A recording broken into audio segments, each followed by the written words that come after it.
Hey, good afternoon, everybody. This is the Two Old Farts. My name is Chuck. What a fucking day. Excuse my French. I'm doing good, though. This is the better looking than Two Old Farts now that we got this shit out of the way, right? We spent 25 minutes troubleshooting. I'm telling you, technology will be the death of this podcast. That's what we should maybe call this, not the Two Old Farts. Technology will be the death of us. Yep. Last time we talked about pet peeves. I got another one here today. We're going to talk about annoyances. Okay. The top of this list is going to be this. Irritations. Oh, my goodness. While we were talking, doing all that stuff, and my mind was clicking, I need to go get a damn new computer. How long have you had it? Huh? How long have you had it? About 3 years. Yeah, you might have another year left in it. Using for look at like today, I did some research on thinking about some things to talk about, right? Since we already talked about pet peeves, I thought I would talk about annoyances, things that annoy you, that are actually pet peeves, but they just a little bit different, and stuff like that. So, ever since we have started this podcast, and this is year 3, we have not had a period that went beyond, 6-8 weeks where we didn't have a recurring pop-up of technological problems. yeah, and that's like, well, my hearing aids adjusted. She got me the thing from Mike. The other day, I plugged it in. I was listening to our podcast. Everything was coming out straight into my ear. Now, I wasn't talking, so I don't know about the microphone, but that's the microphone and everything built into this. When you turn it on.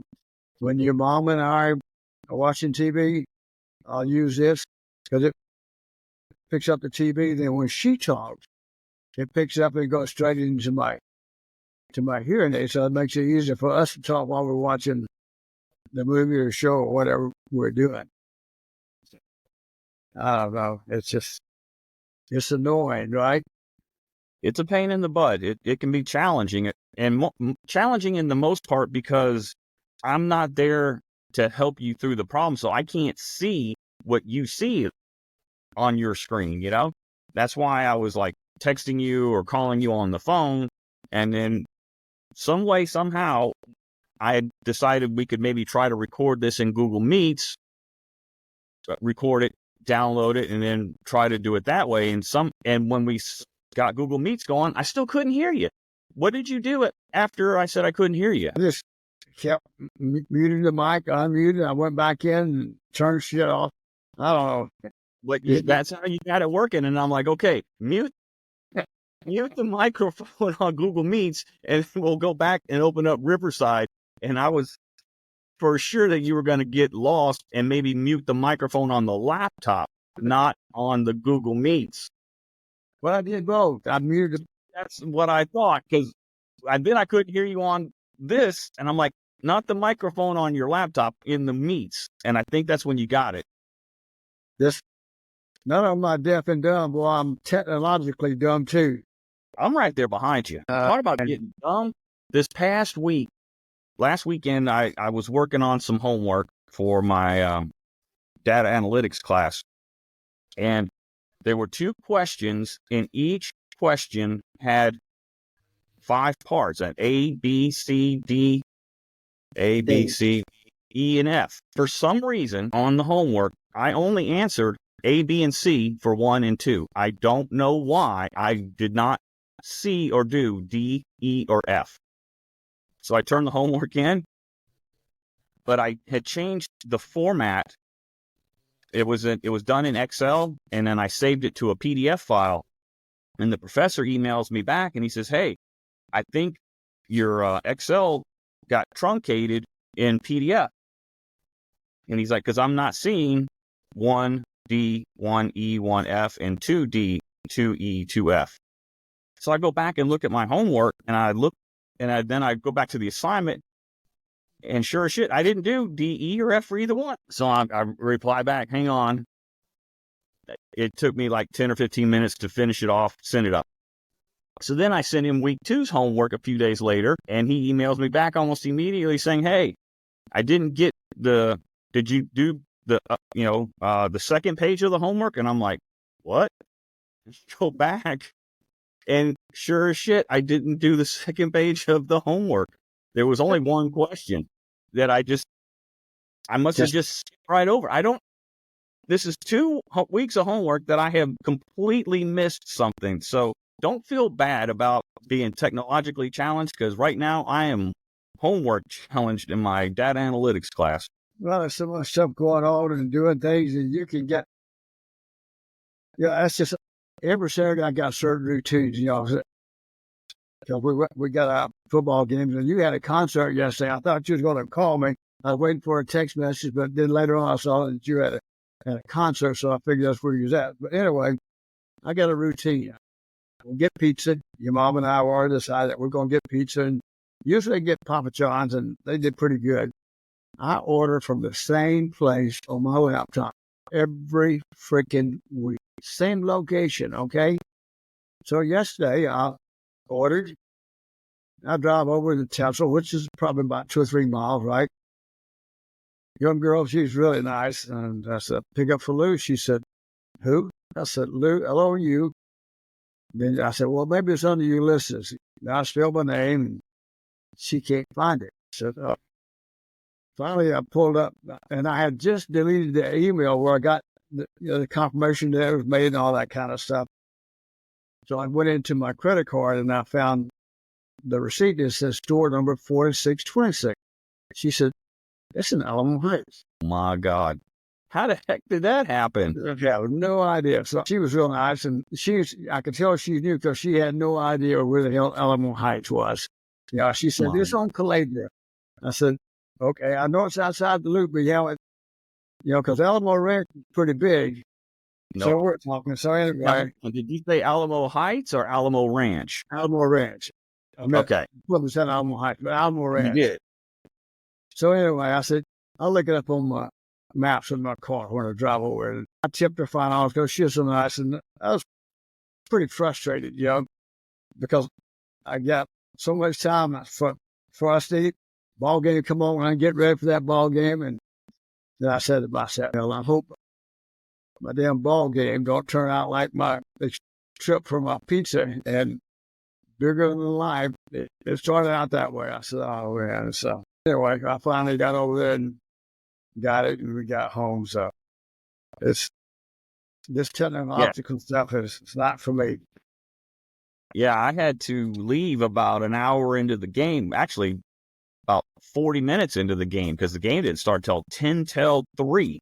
Right. So I had to be there by 4:15 for the meet and greet. So I got there just a little bit before 4. Met the band, did the photo. They signed my album and my access VIP pass or whatever. Got to talk to the band a little bit, and then they shoo you out because it's only like 5 o'clock and the doors open at 6. So it's about 10 till 5, 15 till 5. And I just decided to go down to the Esquire Tavern, have a couple of beers, and then get back in line to get in. And so while I'm in line, I'm watching the game on my phone. So like you think you may have jinxed it because you ordered the pizza at the wrong location. I'm standing in line seeing that we're not doing too good. And I'm like, I don't have an Alabama shirt on. This must be the reason why. I don't know. But, we have these routines, like you said, and I don't think they really mean anything, but I guess to us, they make us feel better. You're right. They don't mean squat, but you're right. It's something that, just like next week, I'll get a new T-shirt. I'm going to get it. Last week, your mom picked it out, so she ain't going to do that again. I'll pick my own Alabama shirt. And I wear that shirt. When the game's over, I take it off, I hang it outside, let it air a little bit. I got to put it up till next week. I just a couple of little things like I don't know. I just, then last week was Tennessee Hate Week. So November the 5th, I got to follow with my back doctor. And guess who I got to see? Nurse Tennessee. Oh, boy, she go rub it in and stuff like that. So, but anyway. Hey, you know what? They got to get their mileage in. Let them have it. It's fun, because I rip her and she rips me, and she doesn't take it too far. It's just a little bit, just let you know. I'm Tennessee, and we beat you this year, and we'll see what happens next year, right? Yeah, you got to let them have it. You know, if this is the second time in 17 years that they've beaten us, then you know what? Let them have their day. Yeah, it's fine. In that Georgia game last night, I'm going to tell you, I lost all respect I had for Texas last night in that ball game. Why? Because we did the exact same thing to Georgia. And in the exact same way that our game with Georgia was the exact same way Georgia hit Texas. Because Texas came back in that second half. Nothing to do with the way the game was played. Had to do with those students throwing all those beer cans out. And then the refs changed. In my mind, only reason they changed the call to go the other way is because the fans throwing those kids throwing all the beer cans out. I mean, that whole end zone was covered with trash, and it didn't take them very long because a whole bunch, I think some band members came out, but, you know, they cleaned up. It was everybody. It was the band. It was the cheerleaders. What are the guys and the girls that do the yelling and whatnot? Not the cheerleaders with the pom-poms, but these guys have, the Yell team. All of those people went over there to help pick it up. Plus, I think some of his staff ran out there because, as you saw, he went over to the student section, he being Sarkeesian, and was like, you know, stop. Yeah. Because the refs could have penalized the team. They didn't.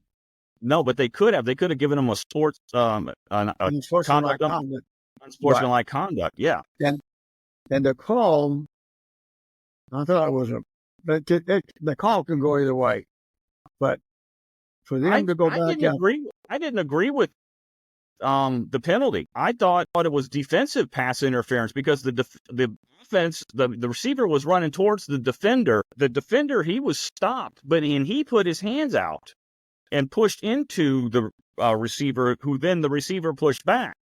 I thought the defense was blocking him. But, you know, I don't know enough about those rules because they make these slight changes each year. Yeah, they would throw itself on the field. And I get, you know, at first there's only a couple of them. I get that. There's frustration, and you always have one or two idiots, stuff like it. Then all of a sudden, everything came. And then they looked at it. How many times do you see an official reverse a call on a penalty? Never. Especially on a penalty that is not under review. Exactly. And that call, they don't review that call is what I mean. Yeah. And on unreviewable call, I've never seen them ever in the history of NFL or college reverse a call. Yeah. And for that reason alone, I just lost respect for the. Even the commentators were like, I've never seen this before, ever. So, even Herbstreit was like, did the students throwing the garbage onto the field cause them to continue the discussions? I think it did. It seemed pretty shady to me. Yeah. So anyway, maybe the refs had money on the game. Oh, hey, you laugh. We're in Texas, boy. They got a lot of money. How much did they offer Nick Saban 18 years ago to come over there? A lot of money. It wasn't 18 years ago, but it was probably about maybe 10. It was probably 10 years ago. So anyway, this is good and stuff like that. So let's talk about some of these annoyances. Annoyances is an unpleasant mental state that's characterized by irritation and distraction. So that's what that was last night, irritation and distraction for one's conscious thinking. It can lead to emotions such as frustration and anger. The property of being easily annoyed is called irritability. So you get irritable with me, so like your mom, because I don't speak very well because I got this Alabama accent. She said I didn't learn phonics, but we had phonics just like everybody else did. So it was just taught different. That's all. But anyway, and one of the things that struck out with mine, remember the Branch Davidian? I do. Psychological warfare. The FBI played music specifically selected for its irritation ability on the loudspeaker, during the Branch Davidian, in an attempt to bring about the surrender of David Koresh and his followers. Didn't work too well, did it? No, it did. So I guess it has to be, if it doesn't irritate you, They did the same thing, not the FBI, but the Army did against Noriega when we invaded Panama. Yes. When he was at his compound or whatever, the psyops just played a bunch of loud heavy metal nonstop for like 3 days or whatever. He probably had a little bit of you in there. He's probably in there. Yeah, like Not him, but it's other guys and stuff like that. So anyway, some of the things that there's about 15 things here. One of them is loud chewing. That irritates me. It irritates your mom to know we had somebody chewing gum or when you're eating and stuff like that. Traffic jams. I know this one irritates you instead of noise. Sitting bumper to bumper in traffic. I can handle traffic. What I can't handle are cars that just poke along and leave a 30-foot gap in between the two cars, and then everybody else cuts in front of it. And guess what? You just get further and further back down the line. Yeah. That's what pisses me off.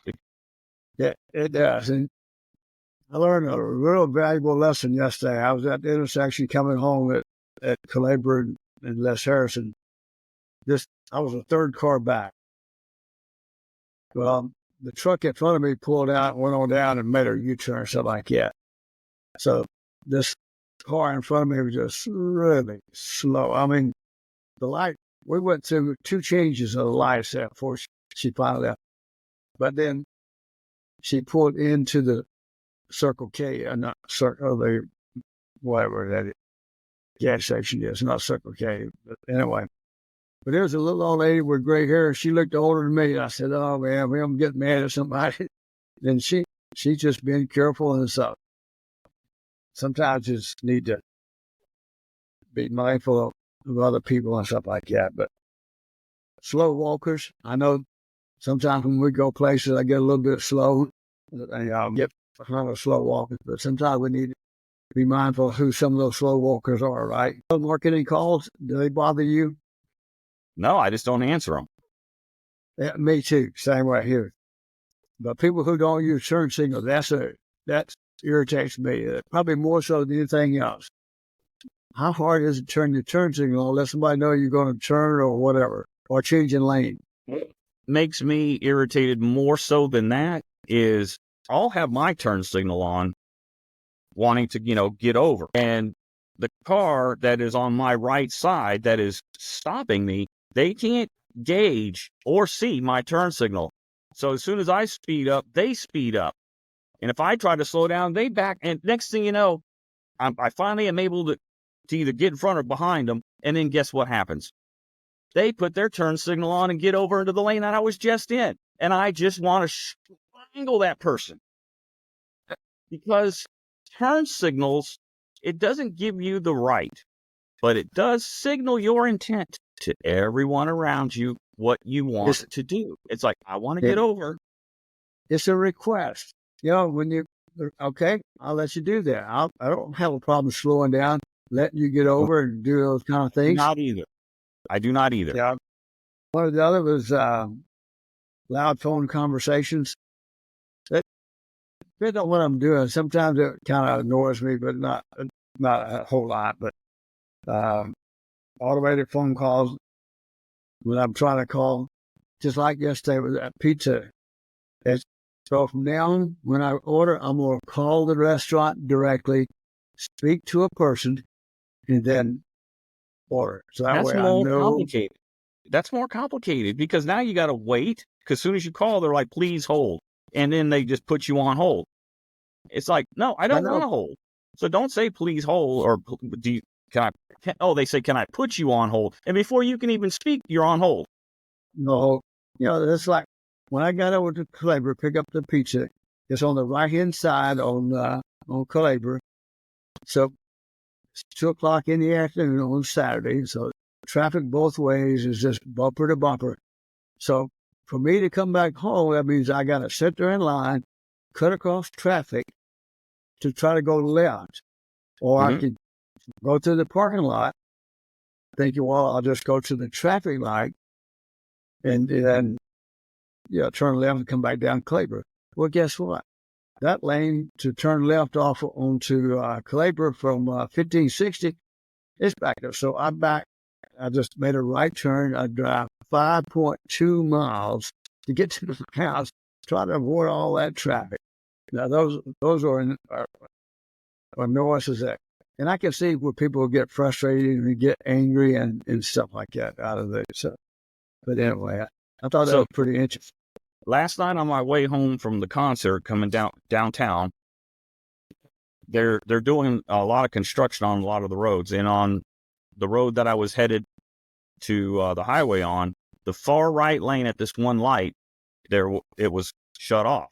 So you could go up into the lane, but by the time you got to the intersection, it was coned off. The lane ended for construction. But that didn't stop everybody that was from behind me from jumping into that third lane, driving all the way up to the front, putting their turn signal on. And guess what? Those cars in front of me, they're like, oh, come on in, come on in. And guess what? I'm still stuck at the light because you want to let everybody in. And then guess what? The light changes and then you can't go. And you've made everybody else behind us stuck behind the light. That's a pet peeve and more than an annoyance. If you can see up ahead that lane is shut off, I will sooner die before I let you in. You could take that to the grave. I will make everybody wait just to not let you in. It's called courtesy. Because you're cheating and screwing everybody else up. And then there's all these other people, you get into these groups and comments and they're like, just let them in. What's it going to do? And I'm like, what it does is you keep rewarding bad behavior. It's like feeding your dog at the table. And then all of a sudden you get mad one day and you don't want to feed them. Well, guess what? You created the behavior by feeding the dog at the table. So don't let these people in that are cheating the system. And eventually they'll learn. I have a one car rule. If I'm stopped at the intersection and somebody's coming from that side, okay, I'll let one, because if you let more than that, you're backing up everybody else behind you and just slowing down the whole process. Because those people on the right who are trying to come in, they could have went down to an intersection and made the turn and got in line just like everybody else. Two other things. This one is not returning their shopping cart. That really irritates the crap out of me. How hard is it? Take your stuff, put your groceries in. There's a little thing over probably right across the street or whatever, not street, but the lane. All you do is walk 20 feet, put it away. But they'll leave it, and then it bounces out into the traffic and stuff like that. Or how many times have you pulled into a parking spot and now all of a sudden you have to stop because there's a shopping cart in the parking space that they were too lazy to move? The other one is parking across two spaces. How hard is it to park in one space? I need to carry some chalk in my truck and draw a line around, and then leave a note like special parking, because you're that guy or that gal that you just have to take up those two spots. Yeah. And the other one, people who park in the wrong, you're going this way down lane. So why are you going to back into a parking space that's going to pull out in the opposite direction? Or they'll pull across and they'll park in two. I don't understand that. But you know what? People can be stupid. I don't know. Maybe they have their reasons for it. Yeah, they're in a hurry and don't care. And the other one that really is stepping in dog poo-poo. Yeah, that'll get just about anybody angry, I think. Yeah, you have a pet, and most of us all had pets and stuff like that. If you're going out, let them run around, take a little bag, pick it up and throw it in the trash can. Yeah, I see it on these neighborhood groups, everybody complaining about their dog or somebody else's dog pooping in their yard or whatever. I get it. If you have a dog and you take it for a walk and you know that the dog does it or could do it, you should bring a bag. Yeah. Well, animals are just like people. You eat, you drink. What goes in's got to come out sooner or later. So, anyway, I thought that was kind of interesting and kind of fall in line what we're talking about with pet peeves and kind of funny too. Yeah. So what did you call those things? Annoyances? Annoyances, yes. Annoyances. I think that's what I'm going to call. I'm going to call the episode Annoyances and Pet Peeves Continued. So you had 3 concerts this week. So how'd they go? It's starting to take its toll on me physically, because I tell you what, by Wednesday I was tired and wore out. Because believe it or not, the latest Brenda and I get home are concerts when we go to Floors, because they start so stinking late, like 9 or 9:30. Right. And then you got And the then, traffic then you got and all that traffic construction. all the way home. Yeah. That was even your mom enjoyed that Clint Black. That was a good concert, I thought. He started off, in my opinion, kind of slow, like the first couple of songs. Right. Either the tempo of the music was slow, or maybe he was like a half a beat behind the music. I don't know. But after like that third song, all of a sudden everything was like boom, and he became alive and animated. And he's not much of a talker. He's just about this much more than George Strait when it comes to entertaining the audience. Right. And who was the girl that opened the opening act? What do you remember her name? I do, but I don't. I can look real. Just give me a quick minute. I was really impressed with her. I was impressed with her. I thought she had a really great voice. I don't know how long she's been performing, but she put a little bit into the act. You know, instead of just standing there and just singing. You know, Emily Ann Roberts. Did Brenda get her CD, or did she get a Clint Black CD? No, we got her CD. I'm about to look it up and maybe get one. I was really impressed with her. I thought she did a really good job. I really loved her voice. Was she traveling with him? Because she said she'd opened a couple of times for him, right? I think so. They could be on the same label. I don't know how these things usually come together. So how was your other concerts that you went to? You had one, Monday night and Tuesday night, right? Yeah, so Monday night was Knock Loose, and 2 or 3 other bands that opened up that I was just like, nah. The second to the last and the first, I was like, I don't even know how these guys got on the bill, because their music was nothing like Knock Loose. But you know what?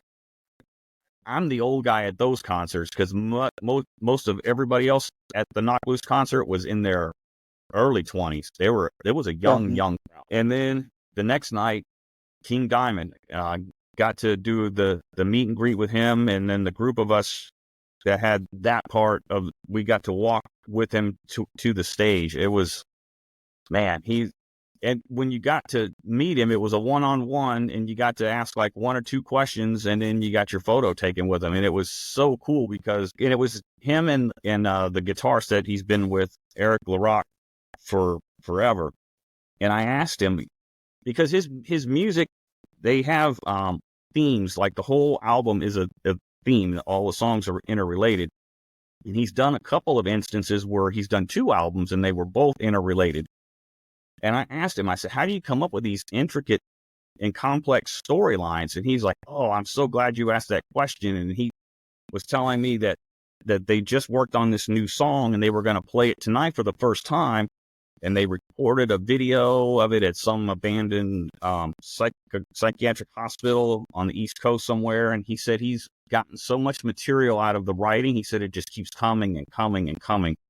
He said he's probably got 3 albums worth of new stuff right now.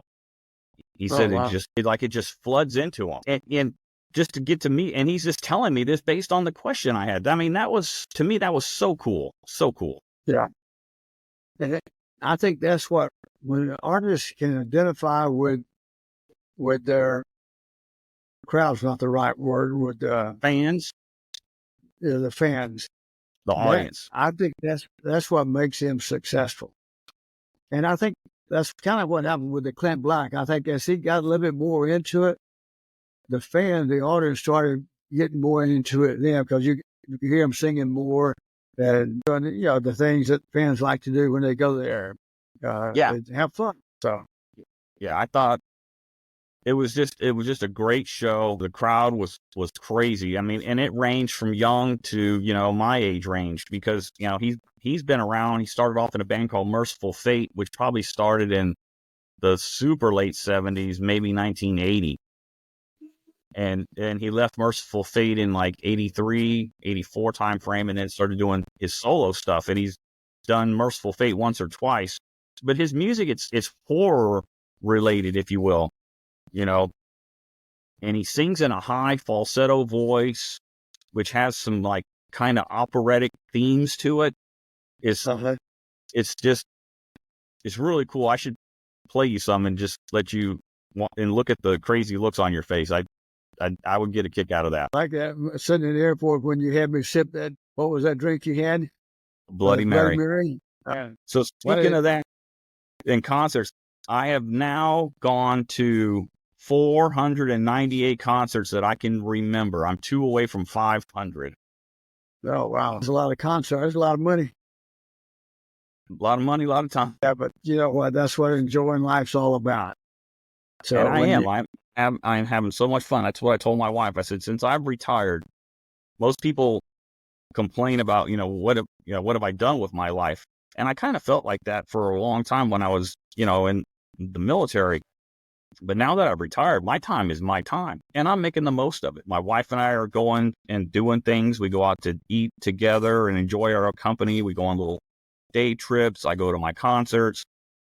She's off with her mom and her sister at her mom's timeshare this weekend. She'll be spending a couple of days next week as well.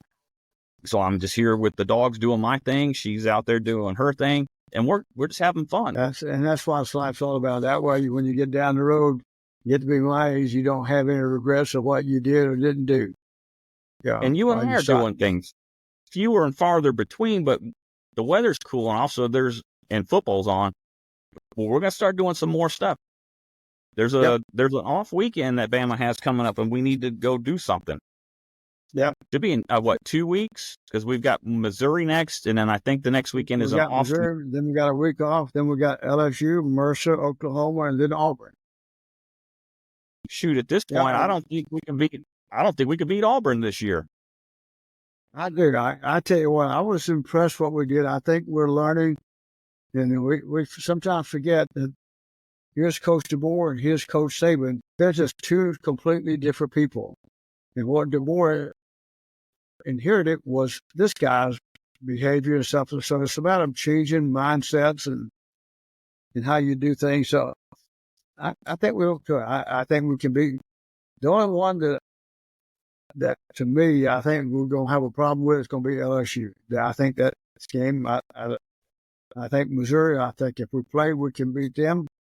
Mercer, I think we can beat Oklahoma, and I think we can beat Auburn. LSU is going to be a challenge.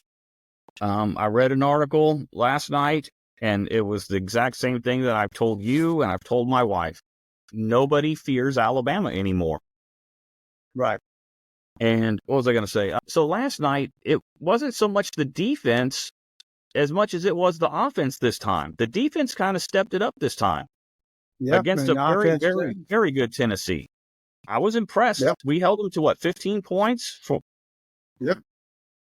So, but South Carolina won last night. Vanderbilt won last night. Vanderbilt won. Yeah, in the third quarter, they'd only scored 14 points in the third quarter. 14. In 3 quarters. We held them scoreless in the first half.